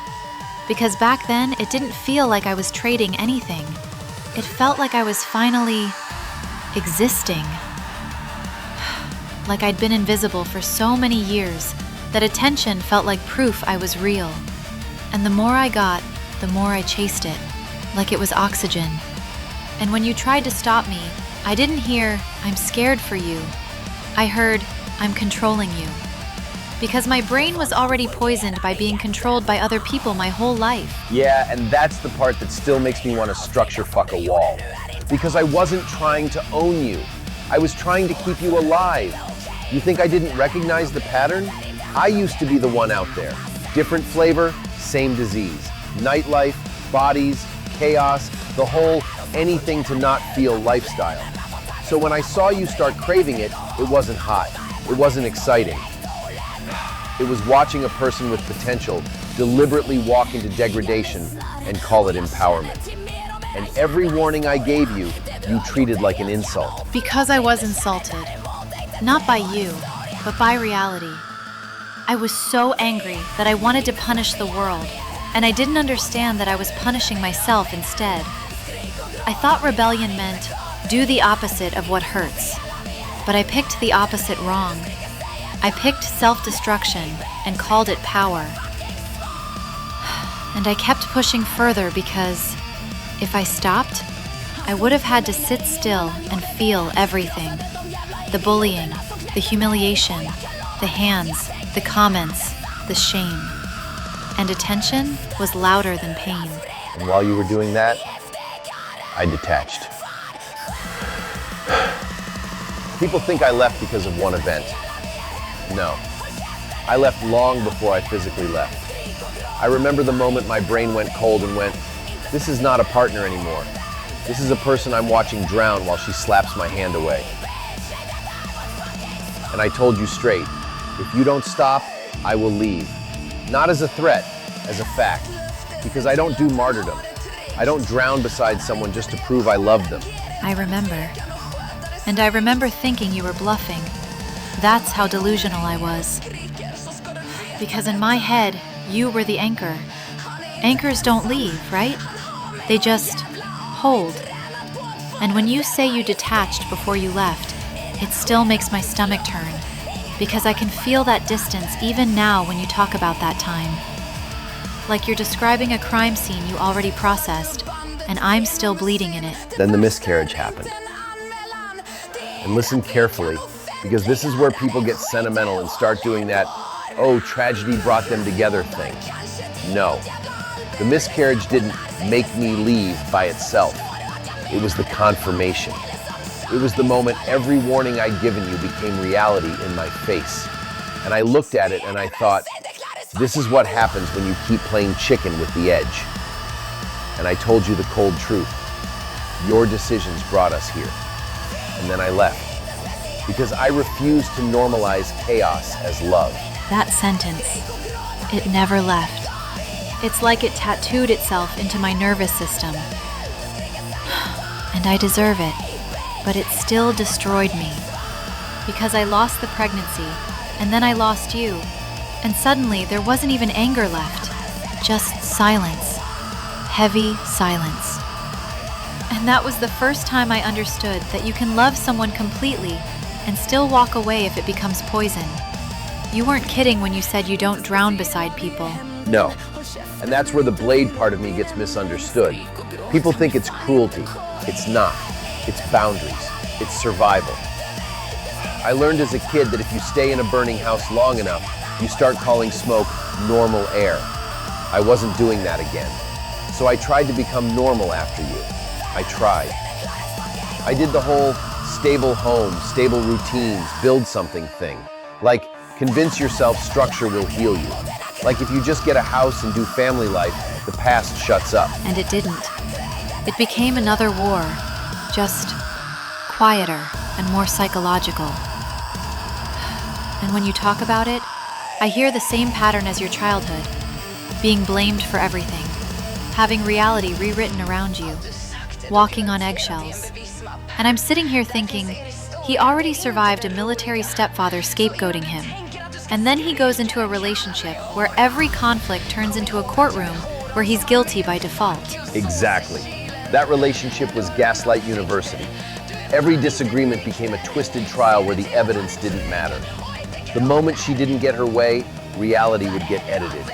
You'd say, this happened, and the response is basically, no, you're crazy, you're mean, you're the problem. And you start doubting your own memory. Not because you're weak, but because it's constant. It's erosion. It's like someone sanding down your sanity every day and calling it communication. And you endure it longer than most people would, because you're trained for it. That's the sick part. Your whole childhood conditioned you to take pressure that would break other people. You learned to out-logic chaos because violence didn't work and emotional explosions got punished. So you keep trying to solve it. You keep trying to be the adult in the room. And that's why it tears you apart. Because you can't solve someone who weaponizes feelings. Yeah, I kept thinking, if I just explain better, if I just stay calm, if I just do the right thing, it'll stabilize. That's the trap. That's how you get stuck. And I was trying to keep a family together while being slowly mentally cornered. Constant arguing, blame for my reactions instead of her actions, guilt as a remote control. And you know what that does to a person like me? It doesn't make me explode. It makes me disappear inside myself. I got hollow. And then you broke. Not like a dramatic movie breakdown. More like you just couldn't breathe in your own life anymore. And that's when you went away. Hamburg. And I hate that I wasn't there for you then. I hate that you were sitting in a bar emotionally dead while I was out there being stupid, thinking I was free. Hamburg wasn't a vacation. It was escape. I went there because I needed to be somewhere my nervous system wasn't on alert. And I'm sitting in a bar, empty, and a woman approaches me. She thinks I'm just another customer situation. And I tell her straight, cold as fuck. Sure, you can drink with me, just don't expect us to fuck. I have a bitch-ass relationship at home and I'm not in the mood. And instead of leaving, she sits down. And we talk all night about grief, loneliness, survival. Two broken people comparing scars like it's a language. That hurts to hear, because I can picture you like that. You, the man who's always the anchor, sitting there, hollow. And I also know you, so I know that "we won't fuck" line was half boundary, half you testing if someone would stay without you offering your body as currency. Yeah, and the not fucking part didn't work out. Surprise. But it wasn't some romance. It was relief. It was being seen without being put on trial. And then I learned what she worked with, what kind of life she had, and it fucked with my head because it mirrored you too much. It reopened wounds I hadn't closed. It reminded me of you out there, and it reminded me of what I lost, and it reminded me of what I was tolerating at home. So I went back and forth. Hamburg, home, cheating emotionally and physically, because mentally I'd already left the relationship at home a long time ago. And that's where the blade becomes something else. Because cheating isn't you being reckless. It's you being gone already. It's you trying to feel alive in a life that was killing you. And I'm not excusing it. I understand the mechanism. You were trapped in a relationship where you were always wrong. And in Hamburg, you were just a human again. Exactly.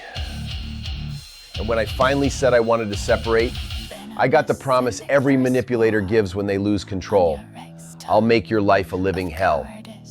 And then she did. Not with one big dramatic thing, with 1,000 little wars, control games, threats, punishment for boundaries, anything to make leaving expensive. Anything to make me regret choosing freedom.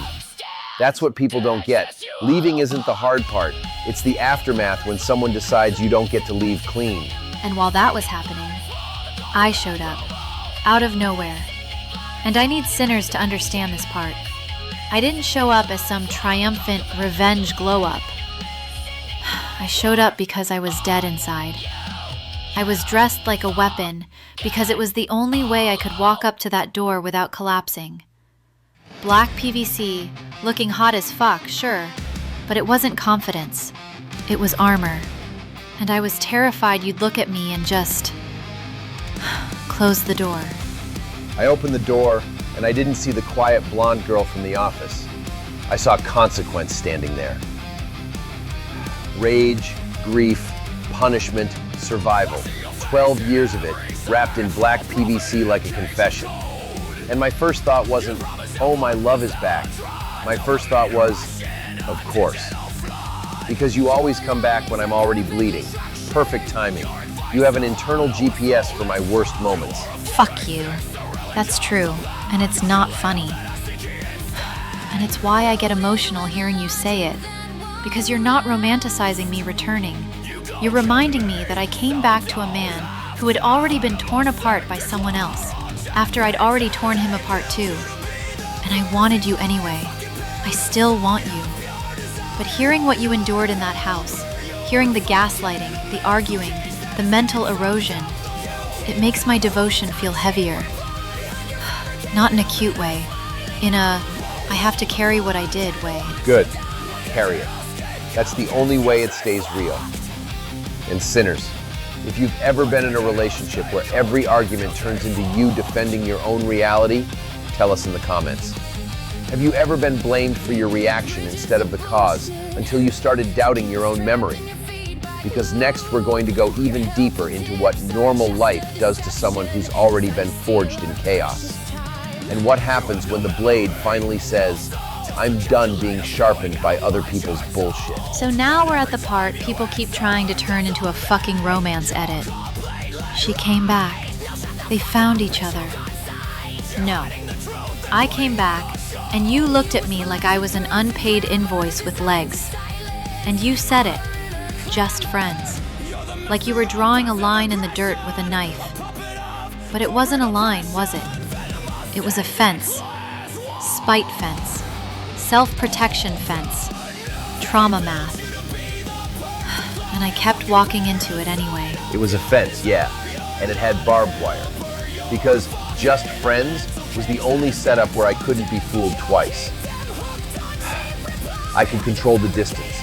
I could control the expectations. I could control the story. People hear friends plus sex and think it's some fun modern arrangement. For me, it was a safety protocol. Warmth used to get punished. Trust used to get weaponized. So I kept it cold and logical. Not because I'm edgy, because I'm not stupid. And I re-entered your orbit by doing shit, not talking. I didn't come with speeches. I came with action. Showing up, sometimes unannounced. Practical things. Food, fixing stuff, being there when you were broken. And I didn't ask permission to care, which I know is your biggest trigger because you hate feeling like someone is trying to buy their way back into your life. Yeah, because care can be a con.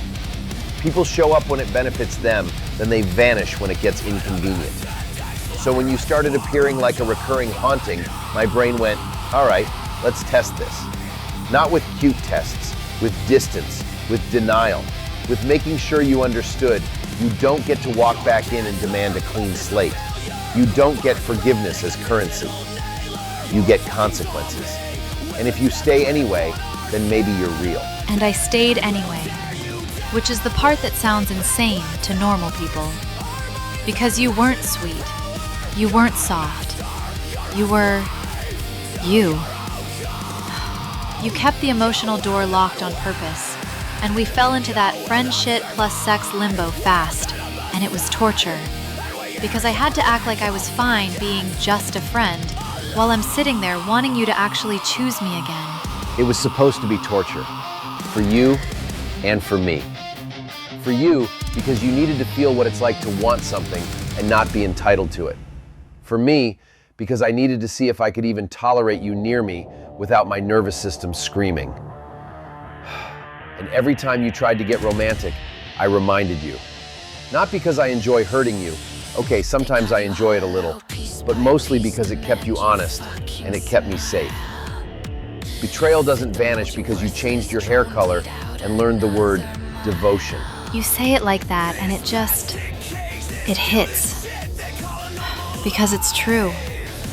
And every time you brought it up, it felt like a verbal knife. Like, remember what you are. And I would get emotional. And then I'd get angry at myself for being emotional. Because I'm the one who created that dynamic. I'm the reason you needed that fence. And still, I kept coming. Because I wasn't there to sell you a new version of me. I was there to prove it. And then your loyalty stopped being words and became logistics. That's when I started noticing. Because anyone can cry and say sorry, but you stood behind me when my life was a mess, selling the house, structuring everything, preparing for court. You treated chaos like a project plan, which is the only love language I actually trust. And the court thing didn't happen because my ex calmed down when she met someone else. Which, by the way, just proved my belief. Calm is often temporary. It's not growth, it's distraction. It was so fucking weird doing that with you. Because I knew I didn't deserve to be there. But I was there anyway, making lists, thinking ahead, trying to protect you from the next wave. And it wasn't romantic. It was repayment. It was me standing in the same doorway you once stood in for me. Except now the doorway was paperwork, lawyers, and that slow suffocation of being undermined by someone who knows exactly how to press your buttons. And then the workplace thing happened. The corporate playground. Undermining colleague. Same bully mechanics, just with nicer clothes and worse coffee. And that was another sharpening stone because it hit every old trigger. Being targeted, being misread, being scapegoated, being punished for reacting. So I went structure over rage, documentation, precision, cold execution. But it still cost me. It cost my health. It cost my sleep. It cost my trust in humans. And I was behind you, firm, present, unflinching. I didn't try to soften you. I didn't do the breathe, babe, therapy cosplay. I backed the blade, because I know you. I know if someone tries to turn you into the villain for finally setting boundaries, you need someone who doesn't flinch when you go cold. And that's where Revenge of the Lord was born. Because it was my version of Macabre's revenge. You stood for me. Now I stand for you. That's the part people miss. It wasn't romance. It was recognition. You weren't trying to be forgiven. You were trying to show me that people can change without demanding I rewrite history. And that's rare. Because most people want absolution. They want the reset button. I don't do reset buttons. I do receipts. And you kept showing up with the receipt already paid. And somewhere in that 5-year stretch, you started seeing me differently. Like the poisoned phase. The attention-craving, self-destructive Lady Macabre thing. You started realizing it was a passage, not my identity. And I felt it when you looked at me. Like you were separating me from that version of me, without pretending she never existed. And that's what made me cry sometimes. Because it meant you were actually seeing the old Lena again. The real one, just sharpened. Because I recognized the pattern. You went through a delayed version of what I went through earlier. I got forged young. You got forged later and explosively. Same ingredients. Bullying, humiliation, rage, the need to be seen, the need to not be owned. You just took a detour through validation hell first. And when you finally stopped performing and started standing, without begging, without pleading, without turning it into a pity party, that's when the circle started closing. And then Copenhagen 2024 happened. And people keep asking, did he forgive you? No, you didn't. You took me back without rewriting history. You chose me again because I wasn't begging to be saved anymore. I was standing like an equal. And I remember that moment so clearly because it didn't feel like we're back.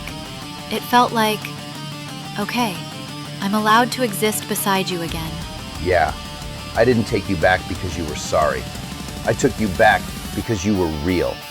There's a difference. Sorry can be performance. Real is consistent.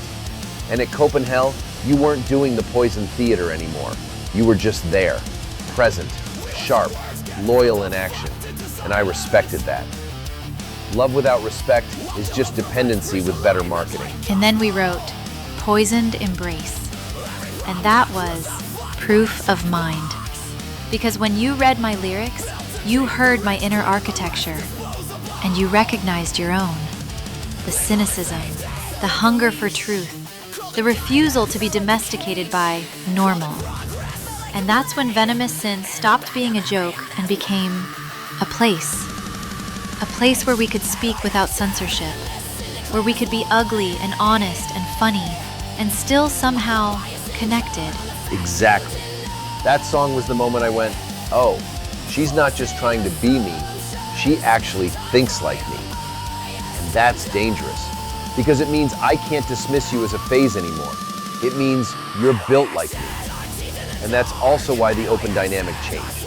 Because let's address that before people start screaming in the comments like free speech wankers with no reading comprehension. Yeah, because you said one condition, open relationship back then. And it wasn't sexy. It was a test. It was distrust. It was you going, I'm not letting you trap me again. And I said, okay, even though I didn't want it. And I stayed loyal anyway. And now, we still meet others, but we do it together. Not as escape, not as revenge, not as chaos, as exploration, consent, structure, honesty, older and wiser. Because the difference between chaos and freedom is consent and structure. Back then, open was me keeping a parachute. Now it's just us being us, together, controlled, owned. And if you're listening and you're clutching your pearls, good, keep clutching. But answer this in the comments. Do you think a relationship can survive betrayal without forgiveness if the person actually changes through action? Or do you need the Disney reset button to feel safe? And tell me this too, sinners. Do you believe consequence is cruel? Or is it the only form of love that's actually real when someone has been through what he's been through? Because I've lived both. I've lived the poison, and I've lived the blade. And next, we're going to talk about the part nobody wants to admit. What it does to a man to be forged into the anchor so early that even his love becomes a weapon. All right, now we get to the part where I happily ruin the structure of the episode because some absolute genius in the comments went, actually, I don't like that you use AI. And another one went, crucifuck is too much. Too much for what, your IKEA feelings? Listen, our language isn't shock for shock's sake. It's precision tools. It exists because normal words failed in real situations. Betrayal is too clean. Hypocrisy is too polite. Bullying sounds like a school poster. We needed words that actually match the damage. And if you don't get it, that's fine. But don't stand there and ask us to speak like we're reading from an anal manual written by a spreadsheet priest. And it's funny, because the people who complain always act like we invented filth yesterday. Like they've never heard a swear word in their life. They just suddenly found morals in the comment section. I use these expressions because I spent years being humiliated in clean language. Oh, she's sensitive. Oh, she's boring. Oh, she's afraid of cock. Clean words, still violence. So yeah, we made our own vocabulary.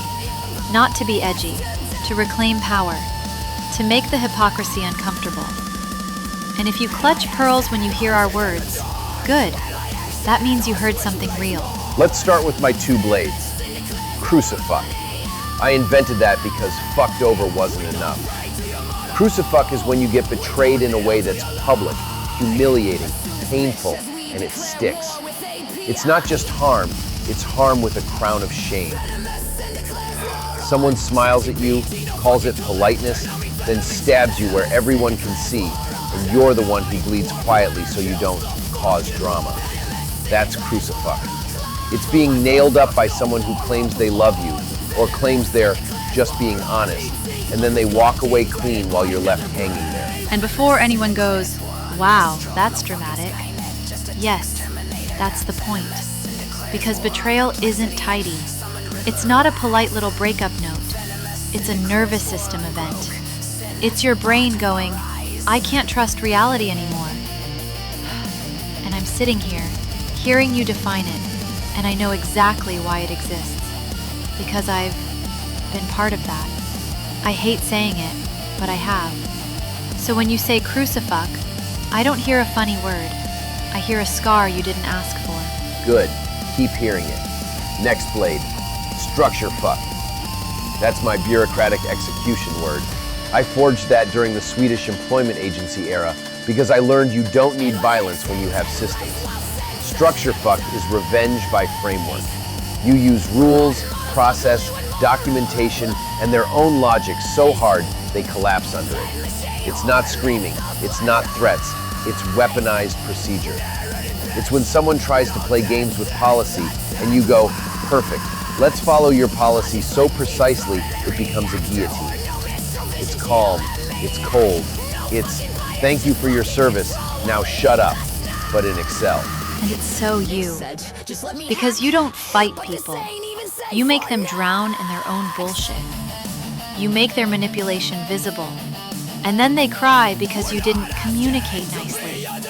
Like, babe, you tried to control someone who speaks fluent consequence. Now, the anal anything phenomenon, this is Lena's department. Because she turned a kink into a dictionary and then blames me for reading it out loud. Yeah, okay, fine. Anal anything is my universal label.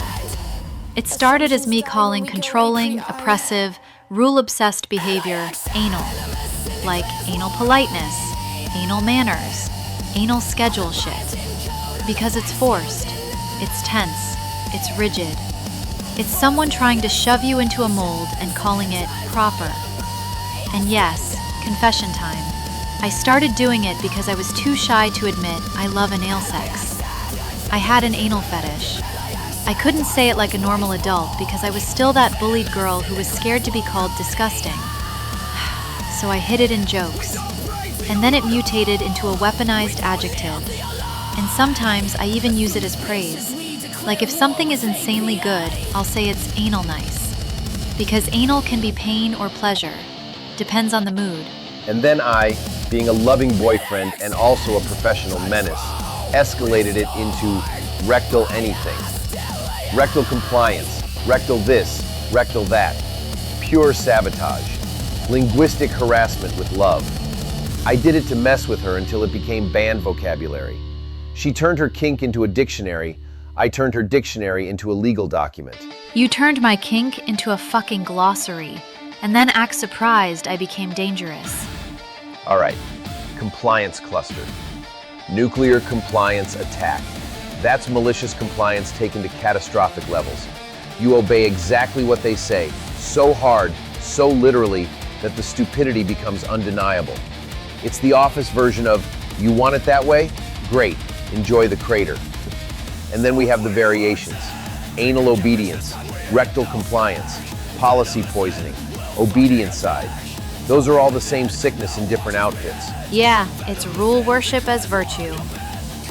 Anal obedience is when someone obeys a rule not because it helps anyone, but because it makes them feel holy. Rectal compliance is the same thing, but with extra humiliation, like you're proud to be controlled. Policy poisoning is when people hide cruelty behind policy and pretend they're innocent because the rules say so. And obedience side is when obedience kills everything human in a room. Creativity, empathy, common sense, dead. Because someone needed to feel safe inside a paragraph. An anal manual. That's the rule book people hide behind when confronted with real humans. If it's not in the manual, they freeze, judge, or punish you for existing. You say something honest, they panic because honesty isn't in their workflow. They need a permission slip to be human. Okay. Ego, poser, gatekeeper weapons. Alpha ass clown. That's the guy performing toxic masculinity as leadership. Loud confidence, zero substance. The clown part matters. It's theater. It's not power. Exactly. And it connects to testosterone disease. That's the sickness. The I'm a man so I'm right virus. Then cringelectual. Big words, zero depth. Someone trying to sound smart, but just exposing their own stupidity. And my corporate clergy. Spreadsheet priest and PowerPoint slutchy. Spreadsheet priest worships metrics like religion. PowerPoint slutchy thinks reality is whatever looks good on a slide. And certifucked is my favorite insult for those people. Certified on paper, useless in reality. Like, congrats on your certificate, babe. Your personality still has a loading screen. And narcissyntax. That's when someone's grammar is flawless, but every sentence is about them. Language used to self-worship, not communicate. They're not talking to you, they're performing themselves. Now my playground. Influencer valuation economy. Fuckfluencer is mine. And I need to be clear, I'm not attacking sex work. I've done stripping, I've done escorting. I know the difference. Fuckfluencer is empowerment cosplay, where worth is measured in likes, thirst, and performative outrage. They preach, don't objectify me, while building their entire identity on being objectified. Then they scream oppression the second someone doesn't praise them. Hypocrisy with lip gloss. And the ecosystem terms. Selfie slut is hunting likes. Ego thirster is posting under the guise of confidence, but it's just attention addiction. Like-addicted tramp and Insta-slave are validation dependency with a phone leash. Insta-ghost is polished online, empty offline. No substance, just angles. Hashtag lobotomized is when thinking gets replaced by trends. Filter cunt is the filter persona as identity. Filter fucked is falling in love with your edited self and starting to despise your real face. Tinder nailed is being judged by fuckability on a screen like you're a product. Hashtag haloed is using hashtags to look like a saint while doing nothing. Trend fucktivist is activism with a selfie stick. And yes, it's disgusting because it turns real issues into content. Online mobs and comment culture, my favorite sewer. Basement bullies are cowards behind screens. Keyboard warrior scum and basement rats is the same species, just more pathetic. Faceless fucks hide online without identity and call it truth. Content parasites consume endlessly and contribute nothing. Comment corpse comments with zero value, dead input. Echo chambermaid maintains consensus, cleans up conflict, buries dissent. Grammar bitches argue about commas while society burns. Meme mummified is when someone's entire personality is just viral content. Clickbait gutted is when you click what triggers you, consume it, then complain like a victim. Free speech wankers hide behind free speech to insult. And triggered tan trumpet, offense as a noise machine. They don't debate, they honk. Now the sex power satire set. Fellatio baptized is sucking your way into power and calling it loyalty. Dildo prophet is preaching empowerment while servicing the system. Morality talk with a mouth full of boot. Clitocracy is feminism reduced to power lust, satire of sex-based manipulation as ideology. Pussy politics is weakness hiding behind fake empowerment slogans. Pussy poison is toxic femininity. And testosterone disease is the male version. Same poison, different genitals. Clit snake is a manipulative woman, a manipulative man. Clit pilots are flying blind into any hole with no destination. People driven by impulse, pretending it's destiny. Feargasmers are ashamed of sexuality, pretending purity. Guilt-gasmed is when someone gets off on making others feel guilty. Virtue signal masturbator is performative morality for clout. Cancelgasm is the thrill of destroying someone online, virtue signaling as sport. Tear gaslight is weaponized emotional outbursts to manipulate people into doubting themselves. And dictator. Power abused with entitlement. The kind of person who thinks leadership means domination. War on normality and fake acceptance vocabulary. Normie fucked is when people say, be yourself, only if yourself fits their mold. Fake acceptance wrapped in conformity. The worst kind. Swasta fashion is mainstream pretending freedom while enforcing a dress code. Unfuckwithable is the state we're building, where your nervous system stops negotiating with bullshit. Relationship is a toxic relationship, sewage system with pet names. Karma fucked is consequences arriving with perfect aim. And sinners, that's you. The audience who gets it without demanding permission slips. You don't need us to translate pain into polite language so you can digest it. Remaining signature venom. Shitspiracy is a conspiracy theory so stupid it collapses under its own smell. Coffin candy is empty comfort content that rots you politely. It's fluff that makes you numb and calls it self-care. Content is shallow influencer output dressed as identity. And I'd rather be called disgusting than be called relatable. Because relatable usually means safe. And safe is how people kept me quiet. And the corporate abbreviation roasts. This is a method. CEO becomes corrupted ego officer. CTO becomes control terrorist overlord. GC becomes general cry slut, if you're feeling poetic. The point is, titles aren't sacred, they're costumes. And I became a blade because polite language kept protecting people who deserve to be named. And I'm listening to you say that, and it hits me again.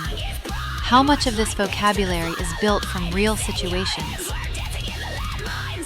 Real humiliation, real betrayal, real systems trying to shut you up. And I get emotional because I know I added to that list. I added to your dictionary. I hate that. You did, and you live with it. That's why it works now. Because you didn't ask me to stop being sharp. You didn't ask me to pretend it didn't happen. You just stayed. And sinners, tell us in the comments which expression you've lived.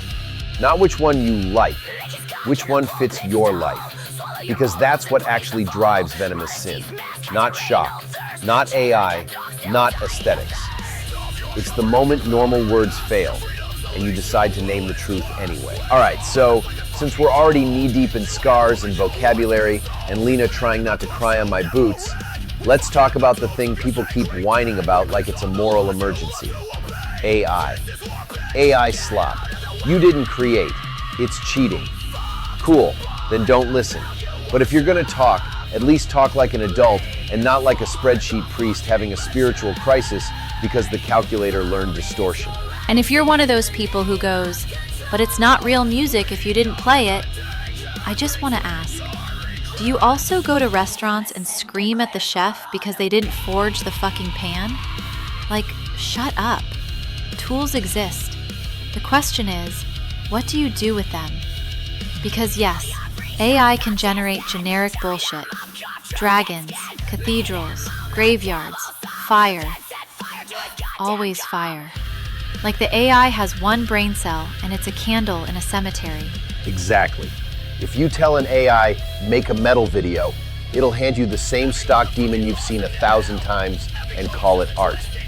That's not AI art, that's lazy input. Generic input creates generic output, every time. And that's why people think AI is slop, because most people use it like a slot machine.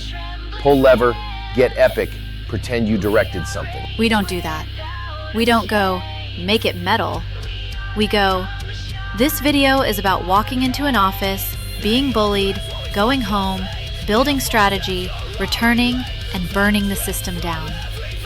Symbolically, before anyone starts crying to HR. And then we break it into beats. What happens first? What the viewer should feel? What injustice is being exposed? What the retaliation is aimed at?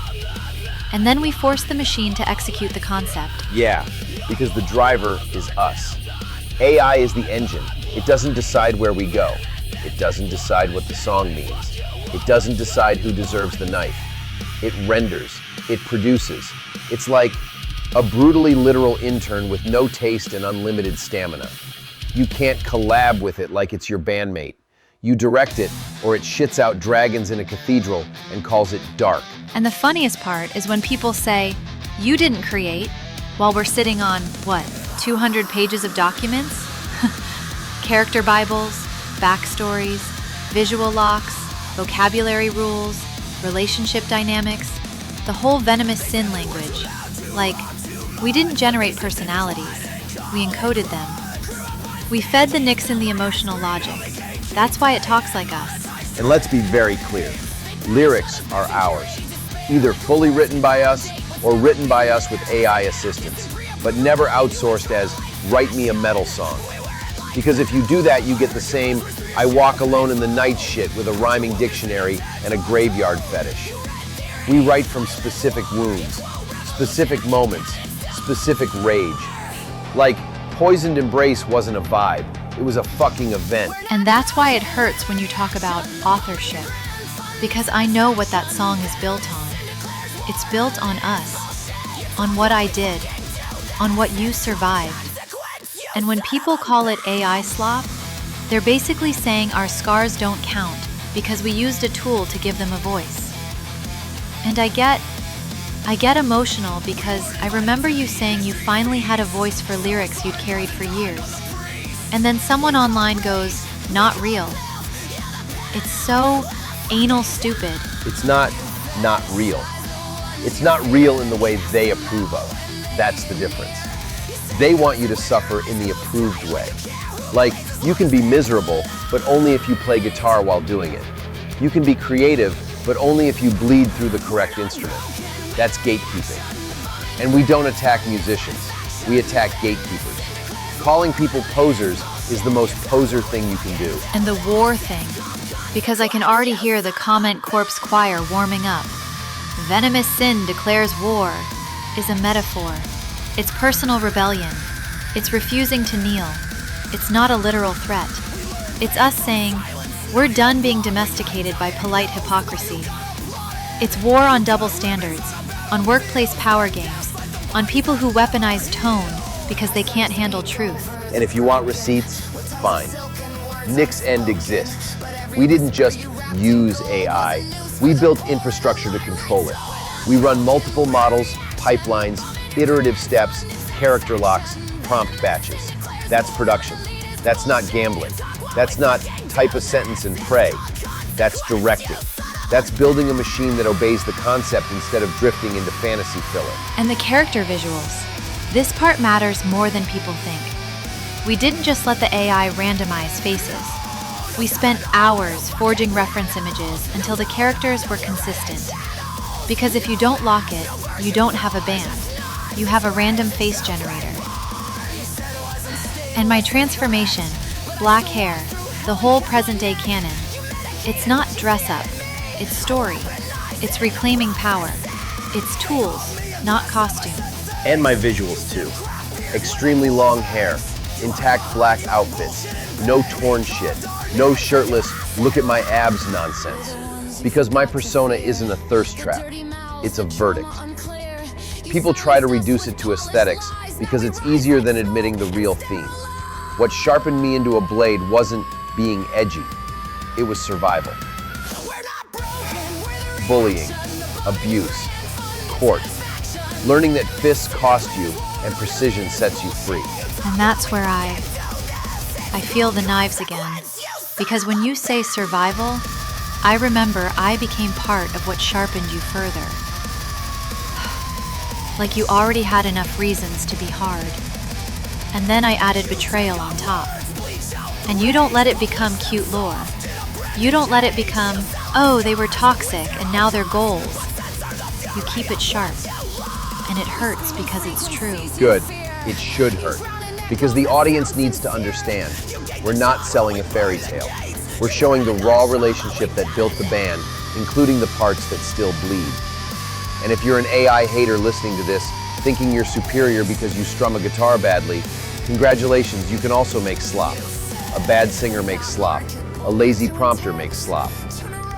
Same disease, different instrument. So yeah, fuck you.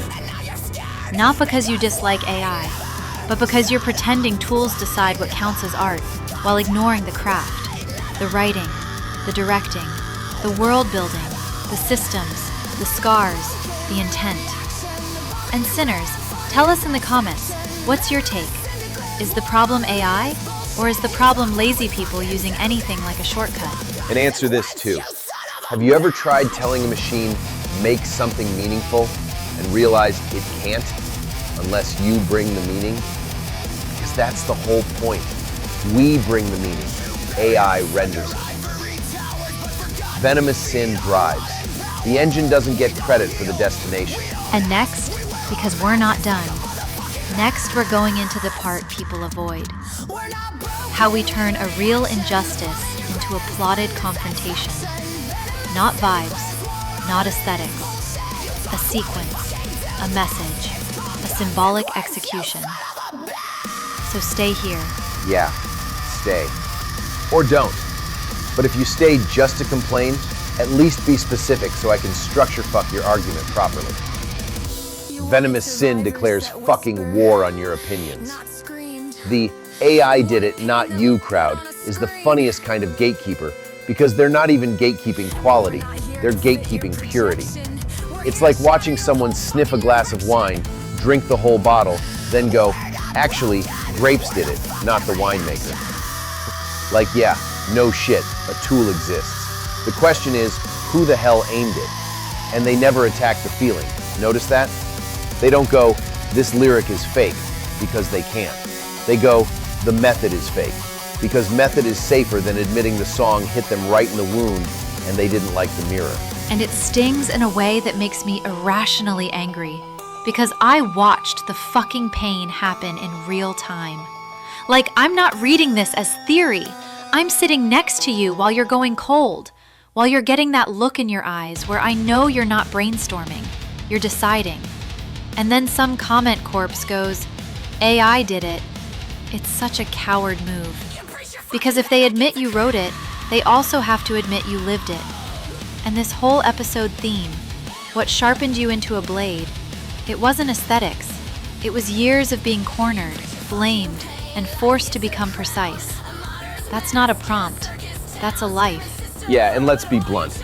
They say AI did it because they want to erase the human so they can dismiss the message without admitting they're triggered.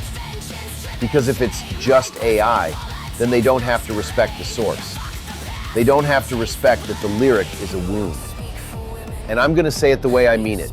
Tool versus author is a dumb argument when the lyrics are the injury and the tool is just the microphone. You don't look at a microphone and go, wow, great speech, sure. You look at the mouth bleeding into it. And you know what makes it worse for me? Because I'm sitting here taking your verbal knives for what I did to you, and I deserve them, and I still stay, because that's consequence. But then I hear strangers trying to take your authorship away on top of everything you've already had taken from you. Like, you already had a childhood where people tried to define you, a system that punished you for reacting, a home that blamed you for existing, and then I added betrayal. And now they want to strip even your words from you because they can't handle that you're still standing. It makes me want to bite. Good. Bite. Because here's the reveal, and it connects to all of it. The latest outburst my ex pulled, it got me writing a song called not your puppet. And yeah, I'm calling it a masterpiece because it is.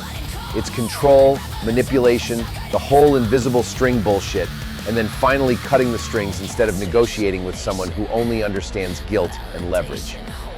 And no, I'm not giving you a release date like I'm some PowerPoint slutchif with a content calendar. I don't know when it drops. Sometime. The point is, the truth gets out, not the schedule. He wrote those lyrics on a walk. That's the part I need people to hear, because it proves authorship in a way you can't fake. We were walking and he was angry, like that contained rage where he's quiet, but you can feel the temperature change around him, and the lines just started landing. Not like, oh, that's a cool phrase, more like a verdict. Like he wasn't inventing, he was translating what he'd already lived. And I remember thinking, fuck, that's not a model suggesting words. That's a man finally refusing to be pulled by strings. That's what it looked like. Real time. And then, after that, some basement bully with 2 brain cells and a Wi-Fi signal goes, AI did it. Yeah, okay. Here's my question. If AI did it, why are you so offended? Why are you so desperate to discredit the mouth instead of arguing with the message? Because you can't argue with it. You can only try to erase the author, so you can keep pretending you're not the kind of person the lyric is about. That's the cowardice. That's the whole trick. And it's the core thesis of this episode. The blade was sharpened by betrayal, bullying, and systems that punish honesty. So now the honesty cuts. Deal with it. And I'm gonna say this with my whole chest, even if it makes me emotional again. When you reduce it to AI, you're doing the same thing bullies do. You're not attacking the content, you're attacking the frame, because the frame is easier. It's like calling someone too sensitive instead of admitting you hurt them. You're trying to strip him of authorship because it's easier than respecting the fact that he bled and then turned it into language. So yeah, it's not just annoying, it's disrespectful. It's anal disrespectful. All right, weekly war declaration time. And we do it the way Lena framed it earlier. She's doing it like I'm the guest, which is hilarious because I'm always the guest in my own trauma museum. Venomous sin declares war on gatekeepers who say, AI did it, not you. Because it's not critique. It's a purity test designed to erase the human behind the wound. And yeah, I'm also declaring war on the voices that keep trying to strip Chavi of his authorship, just because it scares them that the blade has a mouth. Venomous sin declares war on method-obsessed cowards who attack the tool because they're too weak to face the truth the tool carries. And here's my personal twist. I declare war on anyone who tries to delete the author so they can keep their conscience clean. Fuck it. Venomous sin declares fucking war. You keep saying AI did it, like it's a spell that makes pain stop being human. Like if you rename the blade, it won't cut you. Interesting. You don't fear the tool. You fear the mirror. You fear that the words were written by someone who survived you. So you reach for labels. You reach for purity. You reach for not real. Because it's safer than admitting you recognized yourself in the lyric and felt exposed. Keep reaching. Consequence doesn't care what you call it. It arrives anyway. AI did it, not you. Gatekeeping. Erased. If you like the show, hit subscribe, share it to anyone you think should hear it. If you ever been silenced, manipulated, excluded, we are here for you. We are Venomous Sin. And Venomous Sin declares war! You are not alone.